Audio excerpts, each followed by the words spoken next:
en la Facultad de Medicina. Yo le voy a dar la palabra a la doctora Liz Amú, que es conocida por todos nosotros, también profesora e investigadora de aquí de nuestra facultad, para que ella coordine la sesión y haga la presentación del doctor y posteriormente pues pasar al espacio de preguntas. Le damos la palabra a la doctora Liz Amú. Muchas gracias, doctora Marquelia, y muchas gracias a todos ustedes por asistir a este evento, a esta conferencia, que estoy segura vamos a disfrutar mucho con esta temática interesante sobre honrar a los muertos en contra de la disección para el estudio de medicina y de investigación, y cuáles son entonces los argumentos teológicos y normativos, ¿no? Que se dan en una discusión entre dos rabinos muy importantes en el siglo XX. Y bueno, para ello entonces me voy a permitir presentar algunos datos curriculares biográficos del doctor Zohar. Bueno, el doctor Zohar, como sabemos, es profesor emérito de la Universidad de Medicina, y él nació en los Estados Unidos, aunque vive en Israel desde que sus padres llegaron a este país, ¿no? Emigraron en el año 1958. Después de servir en las fuerzas de defensa israelí, él estudió durante 3 años en una yeshiva. Una yeshiva es un centro de estudios religiosos que se denomina Mercaz HaRab en Jerusalén. Antes de realizar estos estudios, después de que él estuvo en la yeshiva, realizó estudios de pregrado en la Universidad de Ben-Gurion en Beersheba, y sus estudios de posgrado se realizaron en el Instituto de Judaísmo Contemporáneo de la Universidad Hebrea también de Jerusalén, donde él completó su doctorado en 1989. Después enseñó en varias instituciones académicas, incluida la Universidad de Ben-Gurion, la Facultad de Derecho en Ramat Gan y la Universidad Hebrea.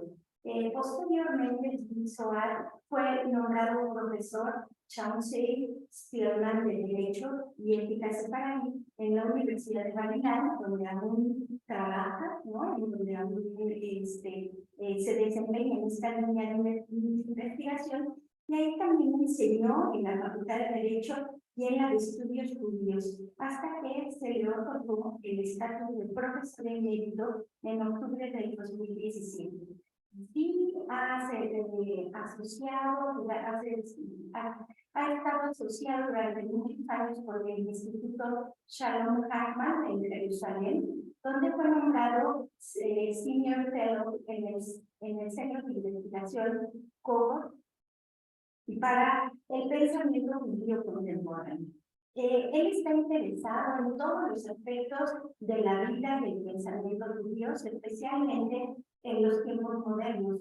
Sus áreas de investigación especial y su competencia docente incluyen temas como la sociología, antropología e historia de la vida judía y la halajá, la cultura y creatividad de los rabinos separados orientales en los tiempos modernos, la historia de los judíos del Medio Oriente en los tiempos modernos también.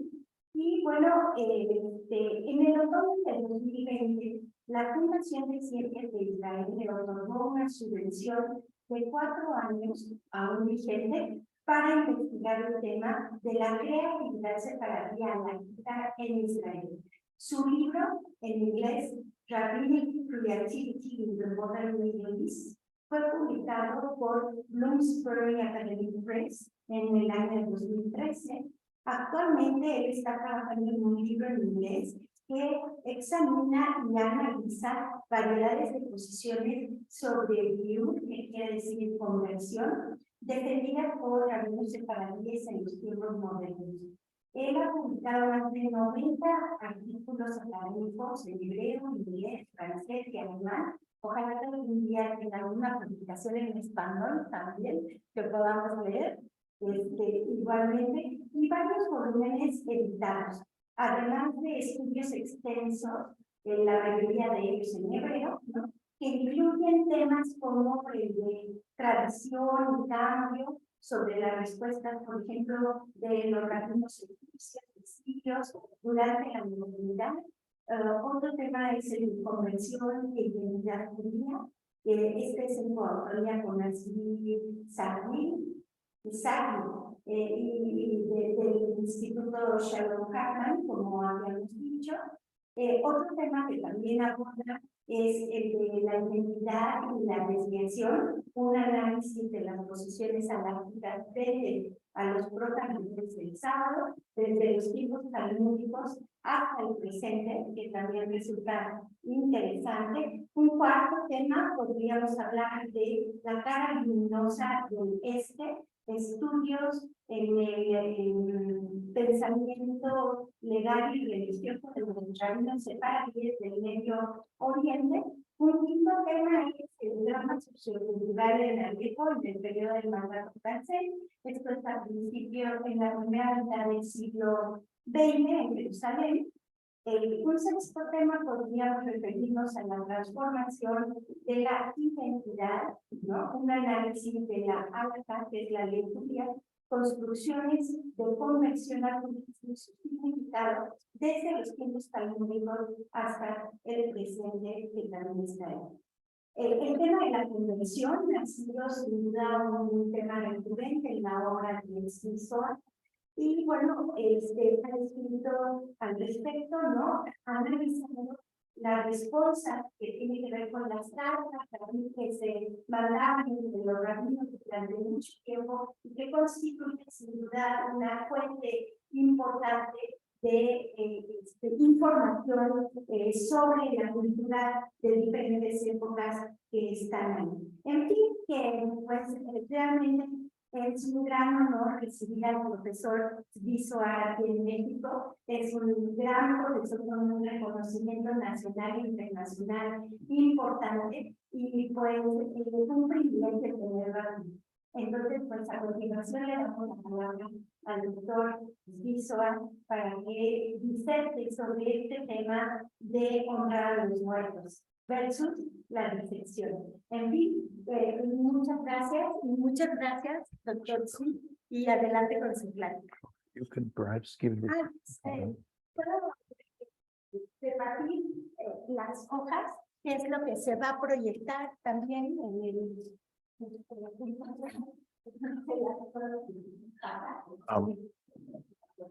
Okay, just a minute. I will take this. Okay, so first of all, it's not me, right? Okay, so first of all, I would like to thank you very much for inviting me to speak here. And I would like to thank very much Professor Hamwi for arranging this and the head of the department for arranging this.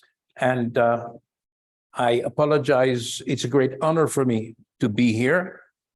And I'm sure that in general, you know much more than I do about the history and development of the use of human bodies to study medicine and to do medical research.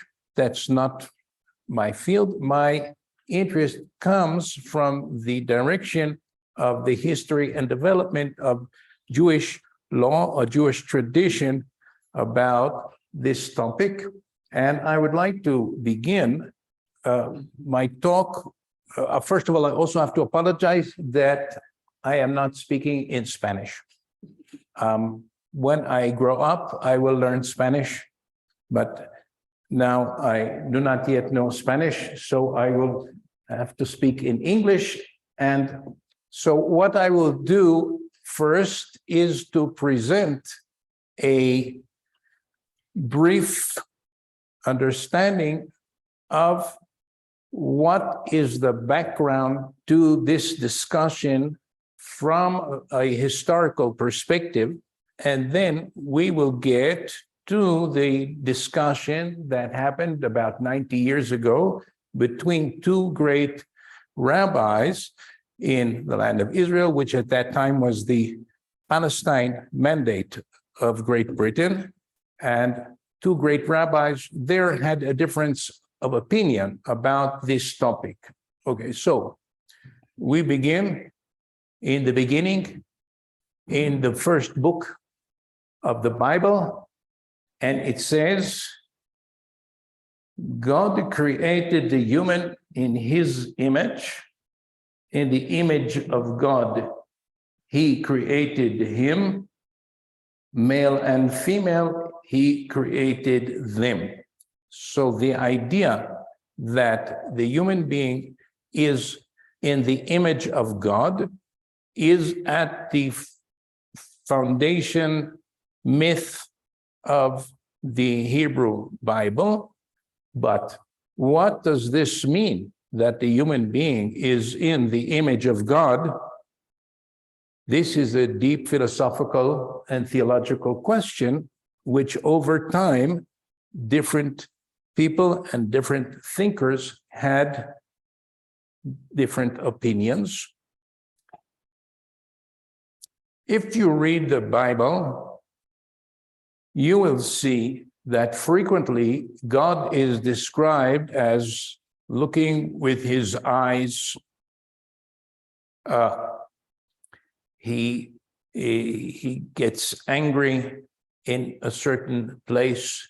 In the second book of the Bible of Exodus, it says that after receiving the revelation at Sinai, Moses and 70 elders of the Jewish people, of the Israelite people, went up and they saw God sitting on a chair. So the idea that the image of God is not the physical image of a human being is because of later philosophical developments in the Middle Ages, when it was discovered or argued or thought philosophically that anything that has a body cannot be eternal. Therefore, if God is eternal, he cannot have a body. So from a certain time in the Middle Ages, Jewish thinkers agreed God does not have a body. But before that, it was not so clear. So when it says here that man or human beings were created in God's image, we will see later one possible implication of this. And then it says in the second chapter, the Lord God formed the human, in Hebrew Adam, from the dust of the earth, Adamah. So there's a play in Hebrew between the human and earth. And the human is formed from earth, and blew into his nostrils the breath of life, and the human became a living creature. Then, when the snake came in the famous story and convinced Eve to eat from the forbidden fruit, and she gave it also to her husband, and God was angry at the story. And one of the things that he said to the man is, by the sweat of your brow shall you eat bread until you return to the earth. For from it were you taken. For dust you are, and to dust you shall return. Now, you can see here, if we think about it, a ground of philosophical and theological ground for the idea of burial. The person is returning to the earth, to the dust from which humans were created. Okay, that's the first introduction. The second introduction, in the fifth book of the Bible, Deuteronomy, it talks about a person who was guilty of a terrible crime and was put to death by the court. And one of the things that used to be done in ancient times was that the person who was killed, they didn't kill by hanging, but after they put the person to death, they used to hang the body on a pole to show everybody this is the evil person. And he got punished for his terrible crime. But it says, if a person is guilty of a capital offense, meaning that he is killed and is put to death, and you hang the body on a wooden pole, you must not let the corpse remain on the pole overnight, but must bury it the same day. For a hanging body is God's curse, so that you not pollute the land that the Lord your God is giving you in estate. So on the one hand, this person is a terrible criminal. The court put him to death.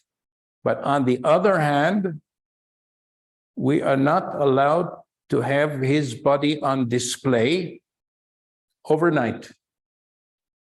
Before, immediately, so what they used to do, as it described in the later book of the rabbinic tradition in the Mishnah, which was in about the year 200 of the Common Era, they used to put up the body on the pole and after 5 seconds, take it down and bury it. You shall not leave the body overnight. And the rabbis learned from this that if a criminal, a wicked, sinful criminal, you're not allowed to do that to him, but you must bury him immediately. Certainly, any other person who dies, you should bury them immediately.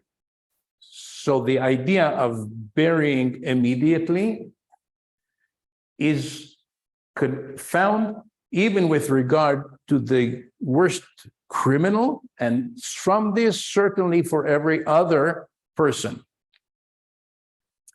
And by doing this, the person is returning to the earth, to the dust from which he or she was created. And somehow, if the body is hanging there, it's a curse from God or a curse of God. We are now going to the next phase of rabbinic, of Judaic literature after the Bible, is Mishnah, which was composed by a group of rabbis in the land of Israel in about the year 200. And one of the things that they tell a person who is coming to be a witness in court, and the person is being asked to be a witness, and this will decide if the accused person is going to be killed by the court or is going to stay alive.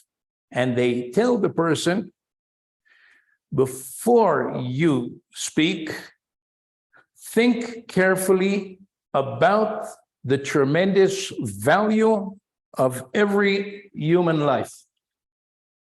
And they say to him, Adam, the first man, was created alone to teach you that anyone who causes the loss of one soul, it is as if he destroyed an entire world. And anyone who preserves one soul, it is as if he preserved an entire world. So when you bear witness in a case of, remember the value of the human life. And this was another reason why the first human being was created alone. Also for the sake of peace, so that one person will not say to another, my father was greater than your father. No, all human beings come from the same father and the same mother. And another reason that human was created alone, to tell of the greatness of the Holy One, of God, blessed be He. For when a person stamps several coins with one seal, they are all similar to each other. But the Supreme King of Kings, the Holy One, blessed be He, stamped all people with the seal of Adam, the first man, and not one of them is similar to another. We are all human, we are all from the same original ancestors, but each one of us is uniquely different, says the Mishnah. Therefore, every person is obligated to say, the world was created for me. Each human being should recognize that they have special importance and a unique aspect of humanity is in each person and no one else. So from this Mishnah, you see the importance of saving human life and preserving human life, which of course is one of the great goals of medicine. So, on the one hand, it's a commandment to bury the dead person immediately because of the honor. This person was created in the image of God, but he has to now return to dust, so we have to bury him or her immediately. On the other hand, it's very, very important to save life. Every human life is precious and unique, and therefore we have a contradiction. Because if we want to use a body for medical research, we're not going to bury it overnight. Okay? So this is the basic contradiction between two values and two vectors which have to be worked out by the tradition in order to see how to relate to medical research and medical studies which use human bodies, which sometimes can stay for months without being buried. Now, I will say that this was not so much a problem until modern times. Why? Because the whole use of dissection to study anatomy and to do medical research and so on was not the way that classically medicine was taught in ancient times and medieval times. Only later on this developed. So this problem, these two values are ancient, but the conflict between them is modern. Now, I will say that in the Mishnah, we're now around, let's look at line 44. Rabbi Meir says, what is the meaning of the biblical word for a hanging body is God's curse? Like two twin brothers, similar to each other. One was king over the entire earth, and the other became a robber after some time. The one who became a robber was caught, and they crucified him, he's living in Roman times, on a cross. He's not talking about Christian belief. He's talking about what the Romans did to criminals. All the passers-by would say, it seems that the king is crucified. So since the human was created in God's image, it seems if we keep him hanging that we are insulting God's image. And the sages also said that anyone who leaves his deceased overnight, what does it mean, his deceased? The basic obligation of burial, it says you should bury them immediately. But on whom is this obligation? On the close relatives of the person who died. Children, parents, brothers, sisters. Now, if there's no close relatives, then it goes to the entire community. But the original responsibility is the family. Anyone who leaves his deceased, the dead person, overnight without burying him transgresses a prohibition, because it says you should bury immediately. But if he left the deceased overnight for the sake of his honor, to bring a coffin or shrouds to wrap the body, he does not transgress that prohibition. So already in ancient times, they said, okay, we should bury the body immediately, but if we're doing it in his honor, now who is he? There's a discussion. Does it mean the dead person's honor? Does the dead person feel dishonor? Does he feel anything? So then the rabbi said, no, it means his honor. It means the honor of the family, the honor of the community.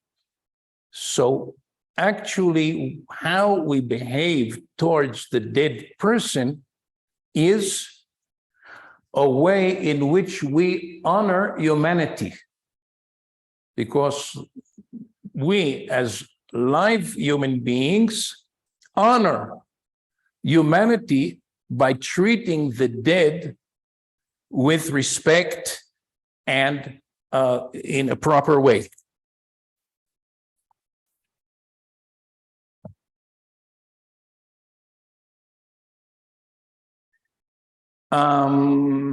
Okay, now I want to skip further because I want to keep within the time framework.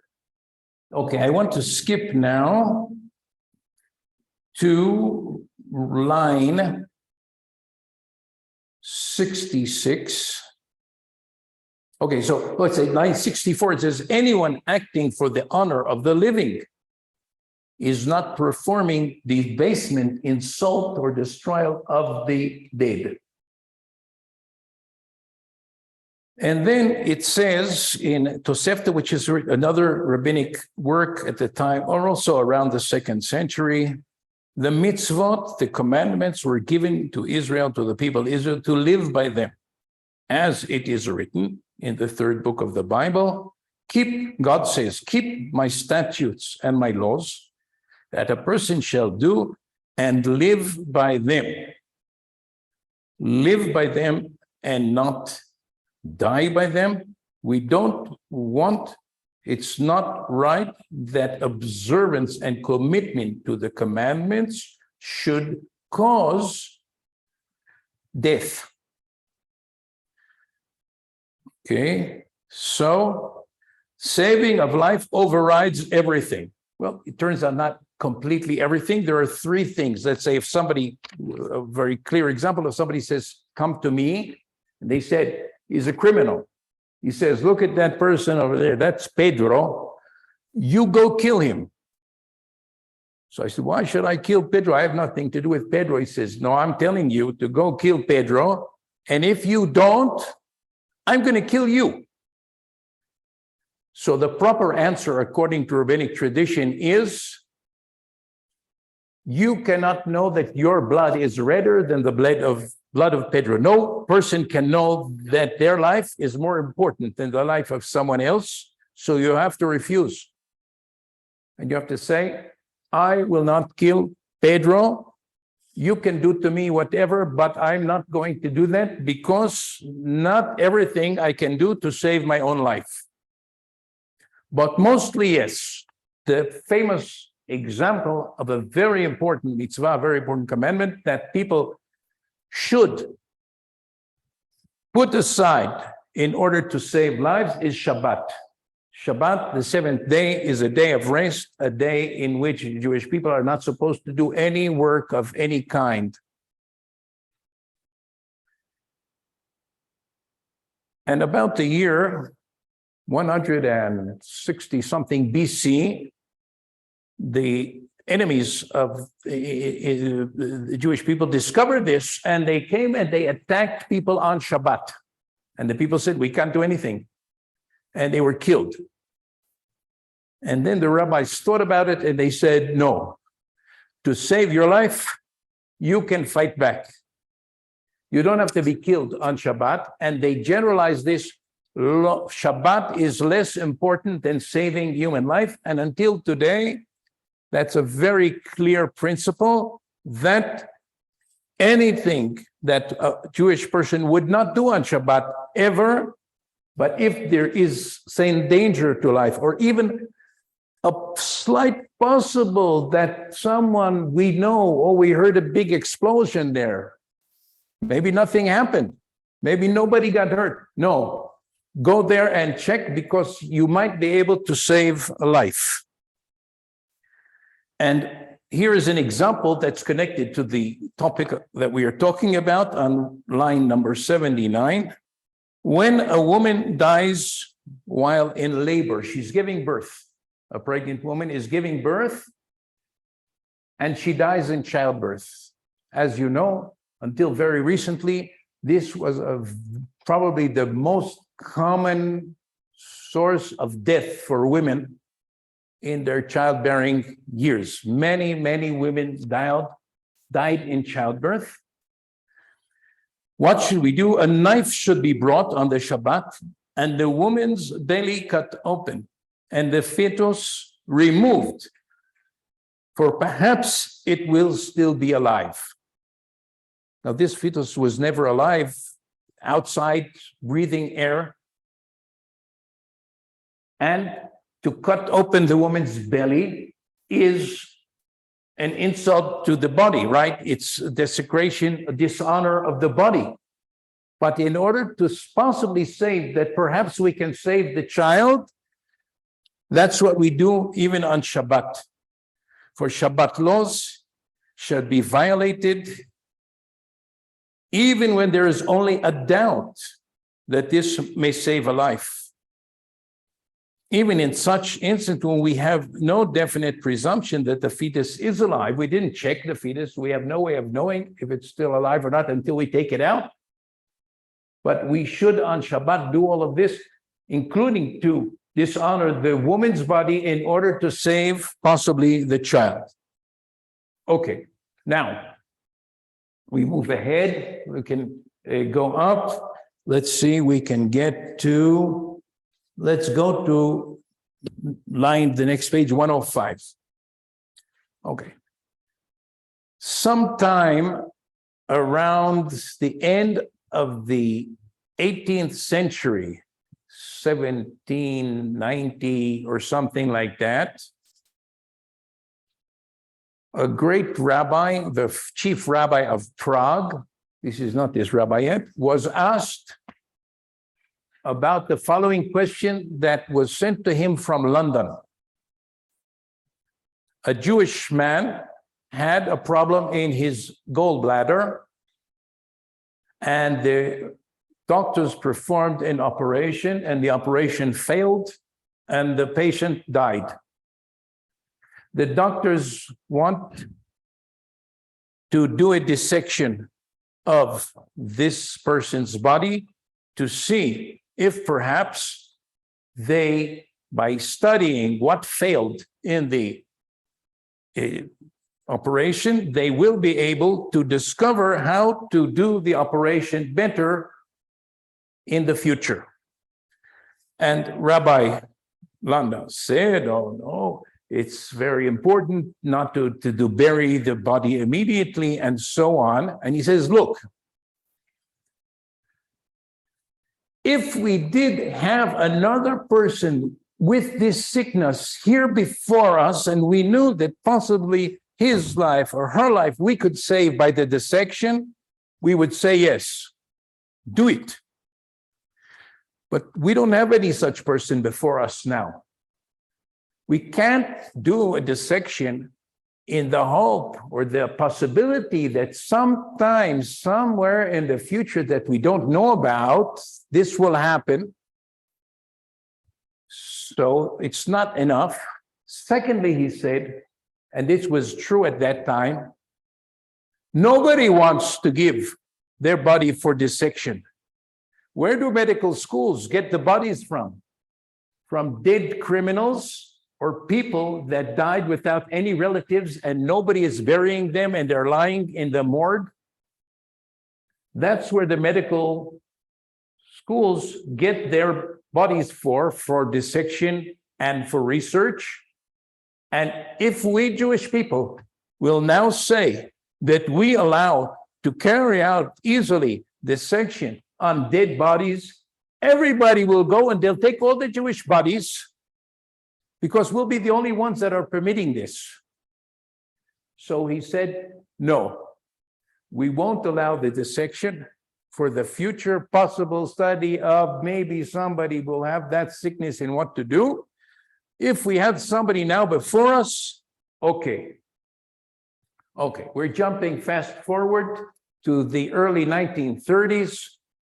Rabbi Avraham Kook was the chief rabbi of Palestine. The British came in early 1920s and established that there would be a chief rabbi. Until then, there was no chief rabbi of Palestine because Palestine was not a geographical unit in the Ottoman Empire. They just made the borders differently. But the British came, they said there's going to be an Ashkenazic chief rabbi and a Sephardic chief rabbi of two places where many Jews came from. And so Rabbi Kook was the chief rabbi. And the question was, in 1925, there was established the Hebrew University in Jerusalem. Now, obviously, if you're establishing a university, yes, you will have a faculty of medicine, right? Okay, but if you have a faculty of medicine, you have to have bodies for dissection to learn anatomy, to learn pathology, and if you want to do research. Oh, but now we see that this is a problem. So the rabbis in general were opposed to opening the faculty of medicine because of this reason. And some person wrote to Rabbi Kook, Jacob Stein, I don't know who he is, that maybe we could ask people who are still alive to agree that when they die, they are donating their body to medicine, and we can use those bodies. Rav Kook was not happy with that possibility, and he said,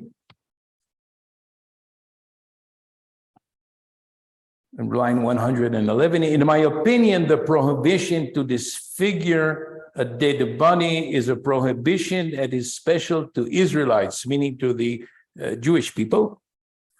I don't know if he was correct, but he heard from what he knew of different cultures, and he, for some reason, believed that this biblical prohibition not to disfigure a dead body and to bury it immediately without waiting at all is a special part of the Jewish tradition and not of the general human tradition. For the Holy One, blessed be He, meaning God, commanded us regarding the holiness of the body, just as we are also prohibited to consume forbidden foods. Okay, Jews have to eat kosher, and they have to treat the human body in a special way, and that's part of the Jewish religion. This is not because of anything in the natural body, but because of the holiness that is special to Israel, whom God called a holy nation. So the body is not specially holy, but the commandments given to the Jewish people make them specially a holy nation. And the Gentiles, who refrain from eating only foods that are naturally harmful, they don't have the whole system of kashrut, similarly have no reason to have special concern with regard to disfigurement of the body, meaning dissection, when this is necessary for some natural purpose, such as medicine. Therefore, we should purchase at full price corpses of the nations of the world for this scientific purpose. We should look maybe in India, maybe in some other country. There are people and they are willing to sell their bodies, or their relatives are willing to sell their bodies for a good price. And we should use those bodies for the study of medicine in the Hebrew University.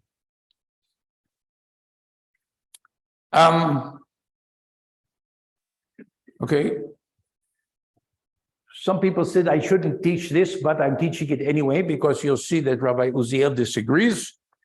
And he says we should not be concerned in this.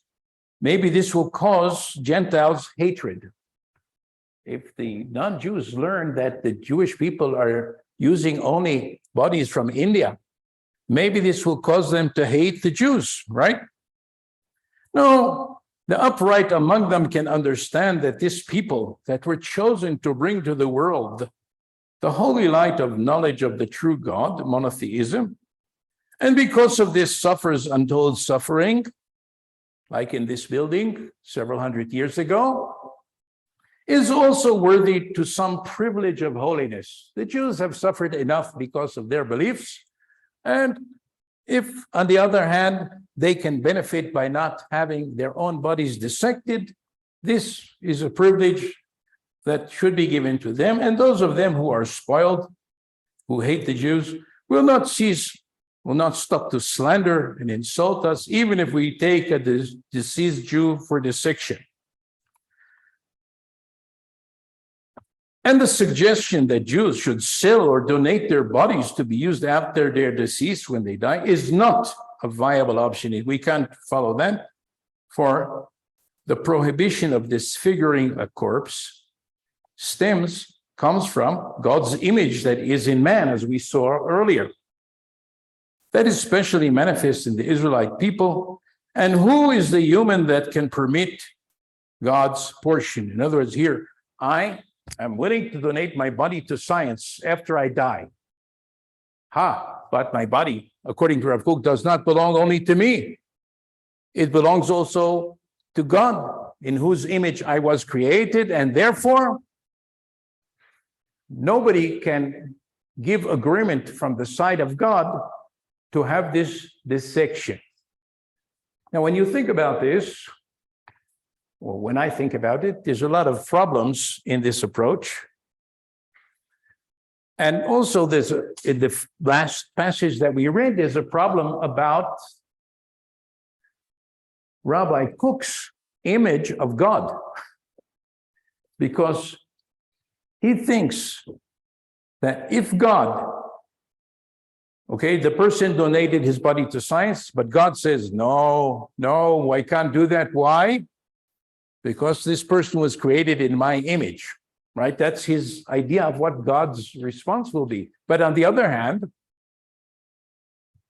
what kind of image of God does he have? Maybe God would be happy to have this body used to save human lives, who are also in God's image, right?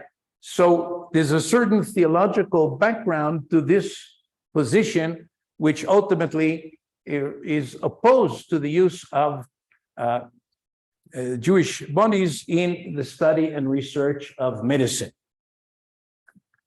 I should also say, which I didn't say at the beginning, that if anybody has a question or a comment, they should feel free to say it.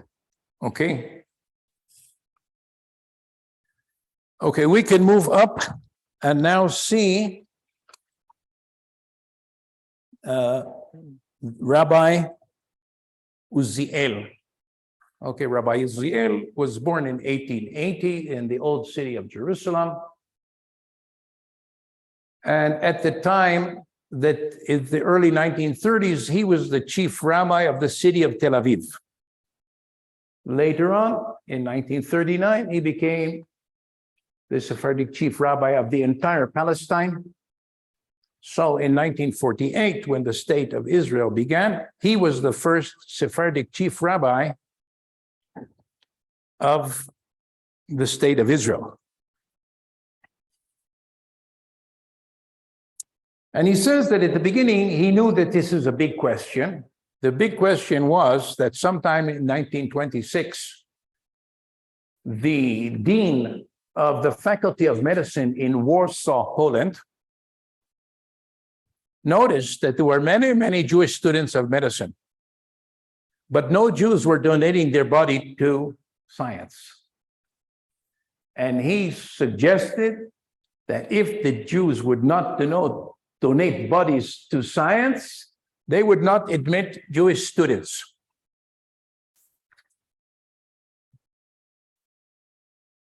And Rabbi Uziel says,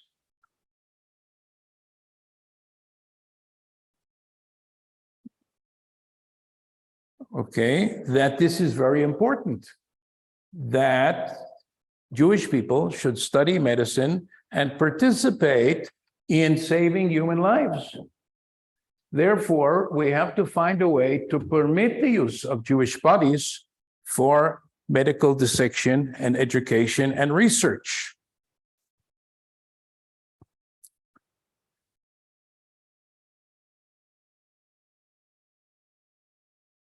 And he brings examples from the rabbinic tradition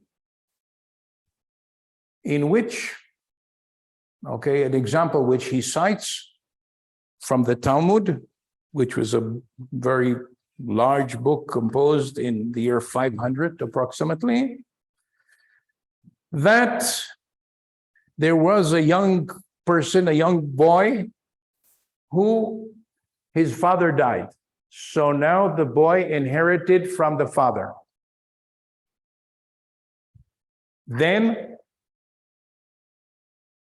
the boy died, or the youth died, and his father's relatives thought that they would now inherit the money. But it turned out that he had already sold all of his father's property to someone else. So the relatives said, just a minute.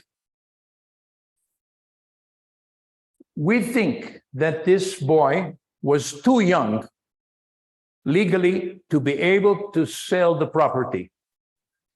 He was still too young. How did they know who is old and who is young in ancient times? They didn't have birth records. According to the physical signs of the body, puberty. The body begins to change, hair begins to grow, and this is a sign that the person is now an adult. That's why, by the way, in the Jewish tradition, the bar mitzvah is for a boy at 13 and for a girl at 12, because the sign of puberty happened usually earlier in girls than in boys. So they came to Rabbi Akiva and they said, this young fellow who was recently buried, we want to open up the burial and check his body to show that he was not an adult and he couldn't have sold the property. And Rabbi Akiva said, no, you can't do that. You, as the relatives, have special obligation to respect the dead relative, and you can't just open up his grave to get money.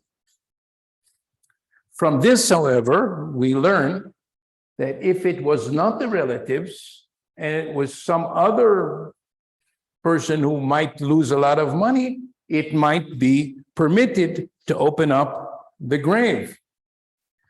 And Rabbi Uziel says on line 171, from this we learn that relatives are not allowed to disfigure a deceased relative, although this means that they lose the chance to inherit, to get the money. But anyone who is not a relative may disfigure a deceased person so as not to lose money. And if this is true with regard to money, how much more so is it true in a situation of possible danger to life, that the relatives cannot prevent dissection? So now he's saying, first of all, if by dissecting a body, life can be saved, this is justified, and we don't have to go now to the procedure of burial. Furthermore, he says, and he's saying it more later, the relatives cannot resist. Because, he says later on, here is a person who died. To who does this body belong?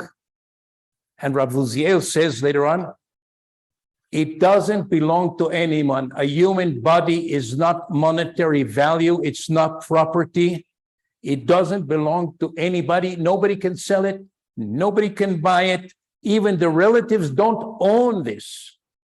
The relatives have an obligation to bury him because he is from their family. But they don't own the body. They cannot prevent the body from being used to save life.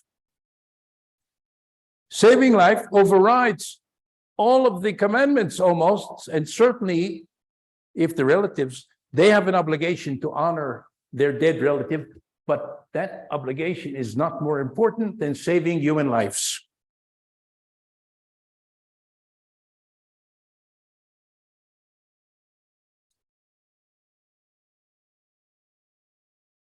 And then he says that indeed the whole idea of what does it mean to disfigure or dishonor a dead body, and we can go up from here. Okay, you see they bring again the woman who dies in labor, and we can go now to line 185. Okay, what does he say? He says, if we think about what it means to disfigure or dishonor a human body,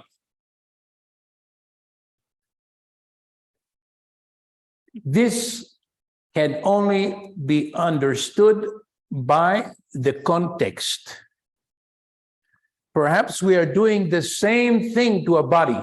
Somebody sees a human body, they bring a knife, they cut open this body. Why are they doing it?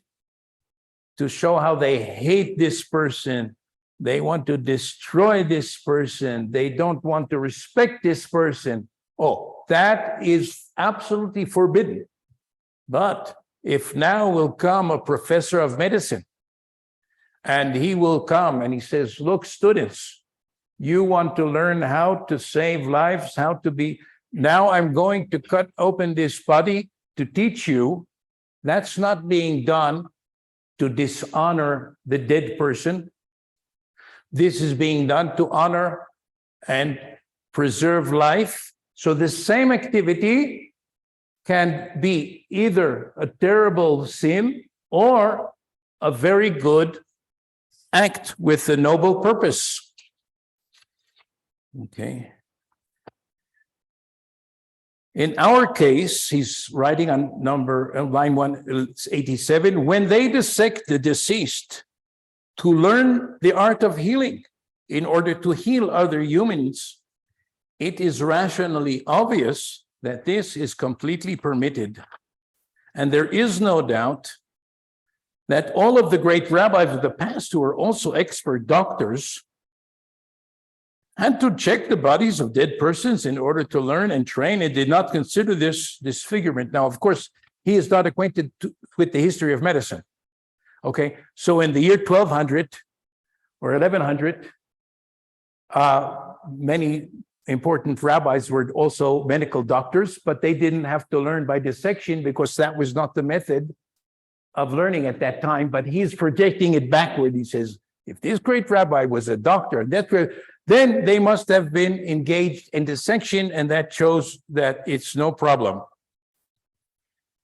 And then he cites the case of Rabbi Landau, was asked about a Jewish man who died because of sickness in his gallbladder and so on. And he says that Rabbi Landau said he doesn't allow it. There's not any specific person who currently needs this. Okay, go further up, more up. And even the doctors of non-Jews conduct such experiments only on persons who have been executed or someone who sold his body before death. And if we, the Jews, lightly permit this, they will dissect all our dead. That's what the rabbi in Prague said in the year 1790. Okay, now let's go up some more to the line 214, 215. And we go up more, and here is what Rabbi Uziel says. I do not see any of the above arguments sufficient to forbid it. With regard to what Rabbi Lando wrote, there is no specific patient, but only maybe someone will come along. How can he deny reality? Certainly, there are always quite a few persons who suffer from the same disease.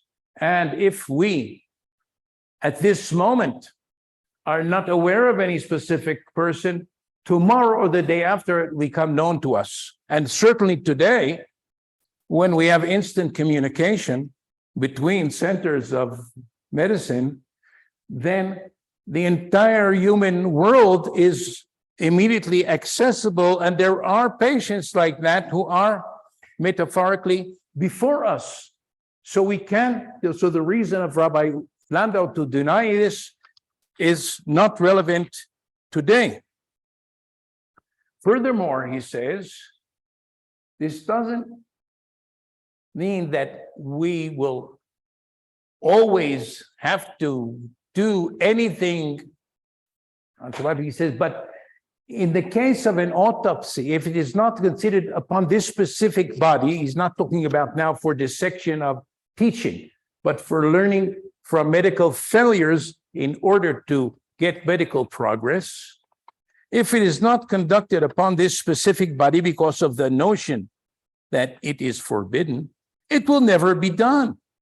This knowledge will be forever hidden from us, and with certainty will lead to the death of several persons. Okay, so we have to treat, if any case of problem in understanding what the person is suffering from, or some failure in the medical procedure, and we're not sure what went wrong, we can do that dissection immediately to save lives, because somewhere in the world there is somebody who we will be able to help ultimately by that manner. Now, it's true, he says, we don't want people to just come and cut up bodies indiscriminately. So he says, what can we do? If, on page 223, if there is a specific medical condition that the doctors do not understand, and they seek to learn from a specific opportunity by conducting a dissection, and if Jewish doctors will not be able to acquire medical knowledge because the medical schools will not allow them if Jewish bodies are not donated, this will certainly lead to the endangering lives, for there are sick people at all times. Everyone needs healing. It is completely permitted to dissect the dead with great care so as not to relate to the body in a debasing or light-headed manner. So in medical schools or medical research, it's very important that the doctors and the researchers treat the body that they are working on with great respect. My cousin, my older cousin, told me that when he was studying medicine, and he was in different wards, this ward, that, and then his friends would come back and they would say to each other, "Did you see that liver in room number 3?" Meaning the patient whose liver had a certain condition, but they weren't talking about the patient. They were talking, "Did you see that liver in room number 3?" And he decided that he would never do that. Okay, so doctors, says Rabbi Uziel, when they are dissecting, when they are doing research using human bodies, it's important for them to consider and think it's human beings. that we are now working on with the purpose of saving the lives of many humans, but this specific body must always be treated with respect and care.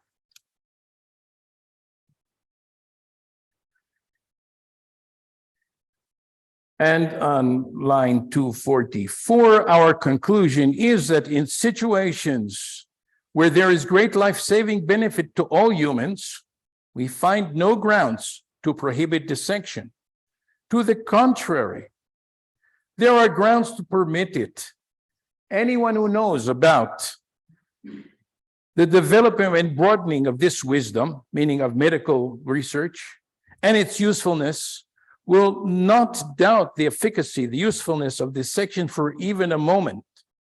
This is even more so in our times, when surgical procedures to cure the sick have greatly developed, thereby curing many sick individuals who are close to the gates of death. The section of dead bodies most certainly helps greatly to become acquainted with the sickness and its manifestations in other organs of the body, as well as ways as, let's go up, move up the screen, please, as well as ways of surgical action and healing. The dead does not feel debasement nor disfigurement. The dead person is dead. What we do to him or her is our way of showing respect for human life. Medical study and medical research is another way of showing respect and value for human life. So for this purpose, we can use the dead persons. Okay, and now he finally gets to the place where he is taking issue with Rav Kook, although he doesn't mention his name personally, and line 260. Perhaps you might say this can be done by dissecting the bodies of Gentiles, of non-Jews. Such a suggestion may not even be uttered, even be spoken, and a fortiori may not be written. He said it's outrageous for anybody to even think this. For the prohibition against disfiguring a dead body is to avoid debasing all living humans. Because leaving the body of a human being created in God's image and graced with intelligence and wisdom to rule and control the entire creation, with that body now a dead person should be cast in the public domain, disfigured and full of meaning. It's nobody's bothering it. Nobody's taking care of it. Nobody's taking. So now leaving that is a terrible disrespect to who? All human beings, he says. That's what the Talmudic sources says. Biziona de kulu chaya. It's an insult to all living human beings. And not of all Jews, in line 265. And most certainly there is no difference at all between Gentile and Jew, nor between persons, even as the Mishnah said, persons condemned to death or others. In this respect, the honor and consideration that we must give toward human bodies is across the board to all persons, and not because they're Jewish, non-Jewish, sinners, non-sinners, good people, but everybody is equal because everybody expresses in their own life and their own way the divine image. And then he says, this is not contingent. Here he goes much beyond what almost anybody says today, because in all places that I know, or in many places, we want the agreement either of the dead person Like I carry a card that says that in the event that I die and my body can be used to save lives, okay, I agree to that. But maybe the dead person wrote before he died, I don't agree that my body shall be used in any research to save any human lives. I don't care about that. Or his relatives come and say, what? Our father? You want to take our father and cut him open to do something that might save a life? We refuse. No. Okay, Rav Uziel says, we're not interested because the dead body does not belong to anyone. The idea that we can and should use a body when necessary and proper to save lives is not contingent, does not depend on the wish of the dead person himself, nor upon the assent, the agreement of his relatives. For no person can permit the debasement or disfigurement of his own body. Let's say somebody before their death would come, a Jewish person, of course, we're talking about, and say, I would like that after my death, my body should be chopped up into small pieces and fed to the dogs. Okay, Rav Uziel would say no. That way is not consonant with honoring the divine image in man. Even if the person sent to do that, we rabbis would not agree. But also the opposite is true. Okay? Even if we were to say that this body is the property of the deceased or of his relatives, the need for acquiring medical wisdom would override the ownership of the body. We could take away that body to save human lives, even if the relatives would own it, but really they don't. A dead in line 274, a dead human body is not owned by anyone. The scripture says, until you return to the earth, for from it were you taken, for dust you are, and to dust you shall return. It is not the case that someone is saving life by debasing a body. Rather, we are saving human life in general by a procedure, dissection, or medical research entailing which disfiguring of the human body, but this is permitted, just as a living individual can agree for his body to be cut in an operation to save his own life.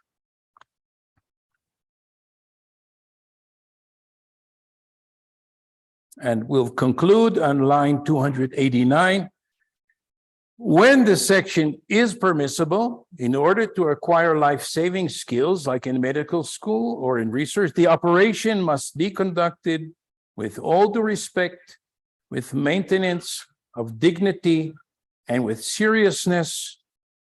And afterwards, care must be taken that the deceased will be returned to burial in an honorable manner, and not even the smallest part of him left unburied. So he's not agreeing to having specimens preserved in jars of formaldehyde for many years.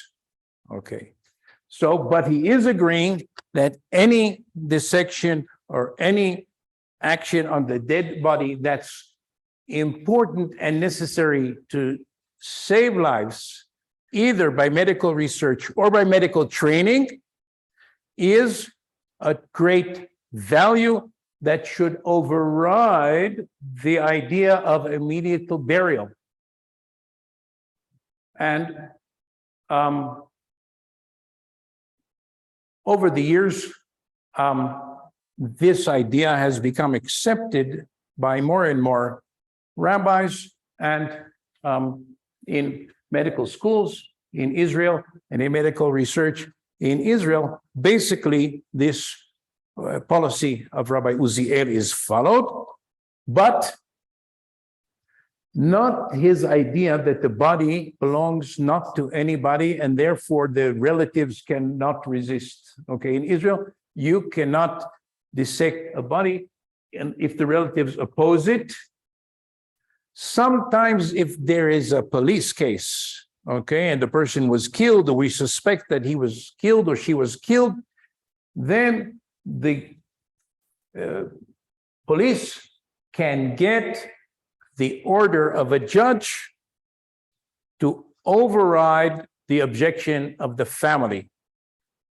But generally, the family can prevent dissection in usual cases, but this is not what Rav Uziel thought. Rav Uziel thought that the importance of saving life is more important than what the family thinks. Okay, so I have concluded my presentation, and we have done a long journey from the first chapter of the book of Genesis of the Bible through rabbinic literature to the disagreement between Rabbi Kook and Rabbi Uziel, which you see is also a disagreement about the universal aspect of the image of God. And I thank you very much for listening, and I would be happy to answer any questions that you might, or comments that you might have.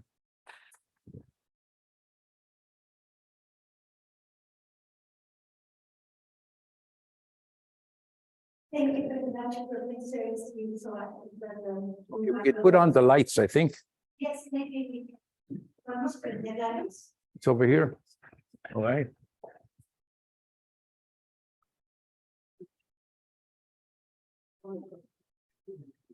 Okay. Gracias. Muy bien, pues sin duda hemos escuchado una conferencia magistral muy interesante con interpretación de textos a través de la historia del judaísmo, de la propia Biblia, ¿no? De Génesis hasta las esposas o estos intercambios de cartas que se dan entre rabinos discutiendo situaciones específicas para normar la manera en que finalmente se tiene que actuar en este sentido. Entonces, bueno, pues como el profesor Zohar lo acaba de expresar, ¿no? Hizo esta reconstrucción de textos que nos permite entender los argumentos que se dan en torno a la posibilidad o no de disecar los cuerpos. Y bueno, me parece también interesante porque normalmente los rabinos se basan en ciertos,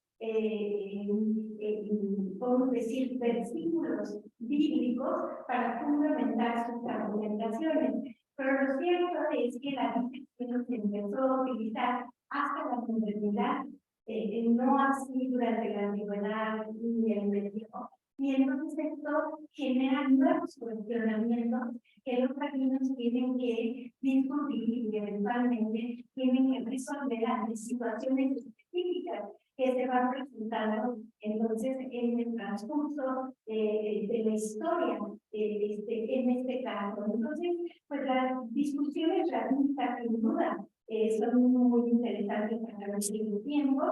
Casi podemos decir que hasta la modernidad se mantuvo la tradición de tocar los cuerpos después de la muerte, ¿no? Porque era una forma de honrarlos y el cuerpo no se muestra tampoco para la crítica, a acordar, mostrarlos con fines didácticos o de otro tipo, ¿no? Entonces aquí esta consigna de enterrar inmediatamente durante muchos siglos en la tradición judía, y no es hasta que la disección se convierte en un método de estudio y de investigación científico, ¿no? A partir ya de la modernidad, que la discusión con respecto a si se puede o no disecar el cuerpo cobra una relevancia pues muy importante, ¿no? Entonces, todos los argumentos históricos tradicionales raíz de digamos, de la tradición rabínica, se recuperan en esta discusión que sin duda encuentra un punto importante a principios del siglo XX, en esta discusión que se entre dos rabinos muy importantes en Palestina o en Israel después, que es el rabino principal ashkenazí, que es el rabino Huk, y por el otro lado el rabino principal sefaradí, que es el rabino Ziel. Y entonces, mientras la postura de Israel no se toca el cuerpo porque se deshonra, no podemos desmembrar un cuerpo porque lo estamos deshonrando, la postura de Uziel es distinta. Y la postura de Uziel se deriva de un caso en el cual pues, una persona muere de la vejiga y los médicos quieren saber qué fue lo que pasó allí, por qué murió, para tratar de salvar otras vidas que puedan volver a tener ese tipo de padecimientos, ¿no? Y entonces, bueno, pues aquí la discusión se vuelve cada vez pues, más vigente en este sentido. Entonces él dice, sí, o sea, esto no quiere decir que lo estemos desnombrando, esto quiere decir que estamos colocando la preservación de la vida por encima de honrar a los muertos como se entendía en la tradición rabínica, ¿no? Entonces, esta discusión se vuelve pues más que vigente y sobre todo cuando se instala la Universidad Hebrea de Jerusalén. Y bueno, pues hay una facultad de medicina y necesitan cuerpos para poder disecar en la anatomía y poder estudiar, ¿no? Y poder salvar la vida. Y bueno, pues entonces las discusiones que hacemos, los traemos y los compramos. Pero entonces, en otro lugar dicen, si los judíos no están dispuestos a aceptar que se puedan utilizar sus cuerpos, pues tampoco pueden estudiar en esta universidad. Entonces, las tensiones se empiezan a convertir en políticas sociales, científicas, etcétera. Y bueno, en la discusión, ya para terminar esta síntesis de esta interesante discusión, que es la que nos presenta el día de hoy el doctor Zohar, podemos decir que ha habido como una especie de mediación en estas posturas, en donde, pues, efectivamente, si hay necesidad, efectivamente, de avanzar en la ciencia o de estudiar los cadáveres, entonces se puede hacer siempre y cuando se mantenga este respeto y esta forma de honrar el cuerpo, ¿no? Y no hacerlo con fines destructivos o despectivos, sino siempre respetando la integridad, digamos, del cuerpo. Eso es aquí. Y bueno, la discusión que no se ha es a quién le pertenece ese cuerpo. Hay quienes dicen que es de la familia, hay quienes dicen que es de la comunidad, hay quienes dicen que el cuerpo es de sí mismo, o hay quienes dicen que finalmente no es de nada. Entonces, la postura que es donde hay una discusión es en esta postura de que el cuerpo no es de nadie, entonces igual se tiene que tratar con respeto, pero nadie puede oponerse a que el cuerpo sea respetado. Pero aquí la verdad es que dice que en la actualidad la familia sí tiene algo que decir al respecto y sí se tiene que convencer a las familias de llevar a cabo los procedimientos para que efectivamente se pueda proceder a la disección del cuerpo por fines educativos o de investigación en determinados casos, ¿no? Entonces, pues más o menos ese es el tema de hoy de la discusión. Y bueno, ahora sí, para no usar el micrófono, sí me gustaría compartir el espacio a preguntas o cuestionamientos para que el doctor Zohar nos pueda responder. Sí, muchas gracias. It's a commentary. We would like to congratulate Dr. Zohar for his participation in this conference. It's important to understand that Mexico and the National University of Mexico are part of a live state, which doesn't mean non-coalition or anti-coalition posters That is the reason why the priority is to understand the totality and the diversity of our university, and then that resolve the needs. That's the spirit of this state. Welcome to Mexico. To congratulate Dr. Samuel for your note. This debate, and especially that it's very important for the decisions. It's very important. This pedagogue, this is the mentor of pedagogy, the national section. This discussion, this debate, since you're one of them. Thank you very much. Thank you. Muchísimas gracias. Y sí, por supuesto que vivimos en really life country, you know, but of course religion is important in the realm of the personal beliefs in that way. So it is interesting to know about these debates. Yes, thank you. I don't know. Okay, now, so I would be interested to know if within, of course, Mexico, there are many groups of people who have been living here for many years, and do any of these groups have beliefs that would affect the possibility of doing dissection or doing research upon the bodies of their group? Sí, sí. Hay, conocen algunos grupos que sí, y algunos que Are some universities that they don't have anatomy dissection. The Catholic universities like American and university, they don't have anatomy dissection. Mm-hmm. The like universities, have anatomy dissection. So they study, so you can become a person who is a surgeon operating on someone, but you never did dissection? No. No. Interesting. This Catholic. Mhm. Okay, thank you. That's interesting. I mean, like, for example, the tendency is to get rid of animal sections also. You know, because the suffering, because sometimes we do alive sections in animals, and that's a lot of suffering. So they are getting rid of it, and a lot of times they are substituting that with technology. That's, you know, like tendency in simulations. These models. Mhm. Okay. Yes.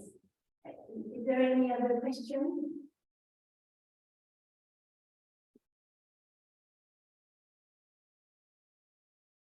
Or something you would like to comment?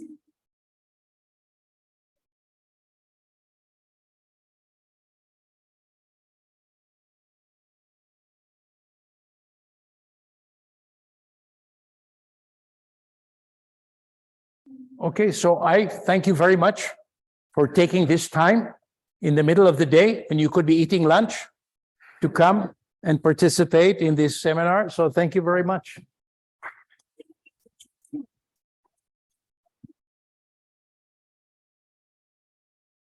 Thank you very much for this interactive lecture. And I have for you this diploma, like as recognition of your time here at the Faculty of Medicine. Okay, thank you. Very much. Thank you. Thank you very much.